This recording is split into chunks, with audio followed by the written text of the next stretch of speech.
সম্প্রতি অনেকেই শুনেছেন ইউকের কিছু বিশ্ববিদ্যালয়ে বাংলাদেশের শিক্ষার্থীদের আবেদন প্রক্রিয়াটি সাময়িক বন্ধ করেছে এবং তা নিয়ে অনেকের মধ্যেই উদ্বেগ তৈরি হয়েছে। So today let's clear the air.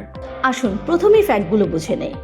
ইউকের কিছু বিশ্ববিদ্যালয়ের বর্তমানে আবেদন প্রক্রিয়াটি কিছুটা ধীরে অথবা বিরতি দিয়ে চলছে। এটি কিন্তু কোনো নিষেধাজ্ঞা নয়, দীর্ঘমেয়াদী কোনো সিদ্ধান্ত নয়, সব বিশ্ববিদ্যালয়ের জন্যও নয়। এ ধরনের পজগুলো সাধারণত কখন হয়?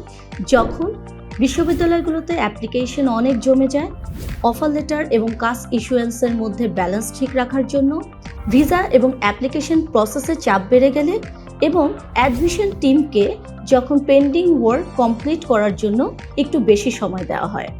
এবং আরেকটি গুরুত্বপূর্ণ বিষয় হচ্ছে ভিসা কমপ্লায়েন্স। ইউকের কিছু বিশ্ববিদ্যালয় বাংলাদেশ ও অন্যান্য কান্ট্রির শিক্ষার্থীদের উপস্থিতি, course enrolment, tuition fee payment ইত্যাদি নিয়ে কমপ্লায়েন্স রিভিউ করছে। কারণ ইউকেভিআই বিশ্ববিদ্যালয়গুলোর এই কমপ্লায়েন্স চেক করে থাকে।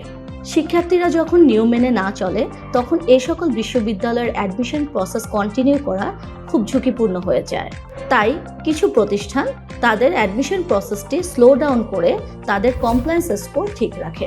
সুতরাং এটি সম্পূর্ণ অ্যাডমিনিস্ট্রেটিভ সিদ্ধান্ত, যা বিভিন্ন দেশের বিভিন্ন বিশ্ববিদ্যালয়ে একটি নির্দিষ্ট সময় পরপর হয়ে থাকে।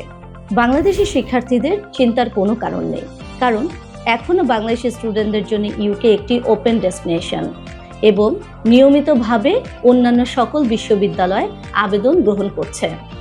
জানুয়ারি, মে এবং সেপ্টেম্বর 2026-এর অ্যাপ্লিকেশন প্রসেসটি এখন ওপেন আছে। তাই দুশ্চিন্তা নয়, সঠিক ইনফরমেশন নিয়ে সিদ্ধান্ত নিন। আপনার ইউকে যাওয়ার স্বপ্ন থেমে নেই। মেন্টরস স্টাডি অ্যাব্রোড আপনাদের পাশে আছে প্রতিটি ধাপে।